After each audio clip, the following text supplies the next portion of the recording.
America के बाद Donald Trump बन गए इस देश के एक्टिंग राष्ट्रपति। खुद की है घोषणा। नमस्कार, मैं हूं आपके साथ आयुषी गुप्ता।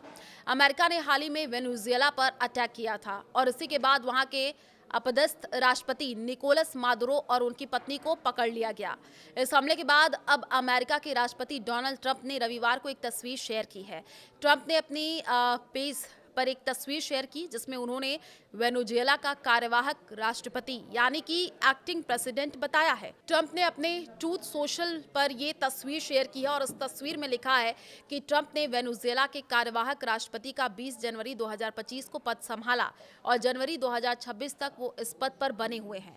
इसमें अमेरिकी उपराष्ट्रपति जेडी वेंस को उनका उपाध्यक्ष डिप्टी भी बताया गया है। तस्वीर में अब कितनी सच्चाई है तो देखिए, ट्रंप ने ट्रूथ सोशल पर जो तस्वीर शेयर की है ये एक एडिट की हुई फोटो यानी कि डॉक्टर्ड पिक्चर्स है। तस्वीर के साथ छेड़छाड़ की गई है। असल में विकिपीडिया पेज पर एक ऐसी कोई जानकारी नहीं मिलती है। फिलहाल ऐसा कोई आधिकारिक दस्तावेज या कानूनी ढांचा मौजूद नहीं है जो ये दिखाए कि अमेरिका के राष्ट्रपति वेनेजुएला में कार्यवाहक राष्ट्रपति हैं। ऑनलाइन किए गए दावे के बावजूद विकिपीडिया या अन्य व्यापक रूप से इस्तेमाल किए जाने वाले सार्वजनिक रिकॉर्ड्स में डोनाल्ड ट्रंप को वेनेजुएला के कार्यवाहक राष्ट्रपति के रूप में लिस्ट नहीं किया गया। यूएस ने चलाया है वेनेजुएला में ऑपरेशन, तो ट्रंप ने यह दावा उस घटना के कुछ हफ्तों बाद ये सामने आया जब अमेरिका ने वेनेजुएला में सैन्य हमला किया था। इस ऑपरेशन के दौरान वेनेजुएला के नेता निकोलस मादुरो और उनकी पत्नी सिलिया फ्लोरेस को पकड़ लिया गया, न्यूयॉर्क लेकर के जाया गया, जहां दोनों पर नार्को आतंकवाद साजिश से जुड़े आरोपों के तहत मुकदमा चलाया जा रहा है। दोनों को ब्रुकलिन स्थित मेट्रोपॉलिटन डिटेंशन सेंटर में रखा गया है। हालांकि मादुरो ने इन सभी आरोपों से इनकार किया है। तो कौन संभाल रहा वेनेजुएला की जिम्मेदारी, अब ये भी सवाल है।